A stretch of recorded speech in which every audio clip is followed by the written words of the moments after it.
बोले यार बाबा मैंने तो बता दिया, तू ये बता तू बाबा जी कैसे बना। चेले ने बाबा से पूछा। बोले कुछ नहीं यार, मेरा नया नया ब्याह हुआ था, मैं लुगाई को हनीमून मनाने के लिए हरिद्वार लेकर गया हुआ था। हरिद्वार? वो तो हरिद्वार ही जाता, बाप बताओ कौन सा स्विट्जरलैंड जाता है। हाँ, हरिद्वार गया हुआ था। तो पत्नी ने गंगा स्नान किया, गंगा का पानी बहुत तेज ठंडा होता है। तो पत्नी ने गंगा स्नान किया और उसे अचानक बहुत तेज खांसी हो गई। अब नया नया पति भाई विनीत की तरह अतिरिक्त भावुक होता है, एडिशनल इमोशनल होता है। वो बाजार गया और बाजार से दवा की एक पुड़िया लाकर पत्नी को दी। थोड़ी देर बाद एक चमत्कार हुआ, पत्नी की खांसी और आवाज दोनों हमेशा के लिए साइलेंट मोड पर आ गए। वो बेचारा गंगा जी के किनारे बैठकर मेरी लुगाई की आवाज चली गई। तभी अचानक एक देवदूत प्रकट हुआ, बोला किम कारणम रुदनम करोति वत्स। तो क्यों रो रहे हैं? महाराज मेरी लुगाई की आवाज चली गई।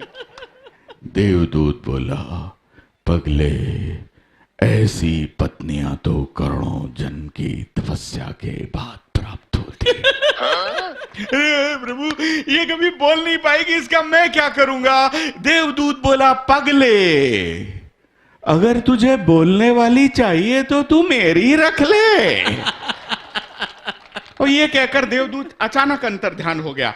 अब जो ही साड़ों को पता चला कि जीजा ने हमेशा के लिए जीजी को साइलेंट मोड पर ला दिया, साड़ों ने जीजा को बहुत कूटा। मामला अदालत में गया, थाने में गया। वो जज साहब से बोला, जज साहब, बाबा बोला, जज साहब मुझे बचा लो, मुझे बचा लो जज साहब, ये लोग मुझे मार डालेंगे, जज साहब मुझे बचा लो। जज साहब ने कहा, साले तेरे तो कर्म ही ऐसे, तूने तेरी नई नई लुगाई को हमेशा के लिए साइलेंट मोड पर ला दिया, साले तेरे तो कर्म ही ऐसे।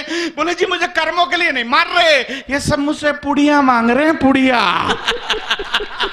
बोले पुड़िया मांग रहे हैं यार, तेरी लाइफ को तो खतरा है। तो जज साहब ने कहा कि इसको कोर्ट के बगल वाले लॉकअप में बंद कर दिया जाए, कल हम खुद इसके बयान लेंगे। आप जो सोच रहे हैं वो बात बिल्कुल नहीं है साहब। जज साहब दूसरे दिन हाथ में गीता लेकर गए बाबा के पास और बाबा से बोले, बाबा गीता पे हाथ रख के कसम खा, जो कुछ कहेगा, सच के अलावा कुछ नहीं कहेगा। बाबा ने गीता पे हाथ रख के कसम खाई, जो कुछ कहूंगा, सच के अलावा कुछ नहीं कहूंगा। जज साहब बोले, एक पुड़िया और है क्या?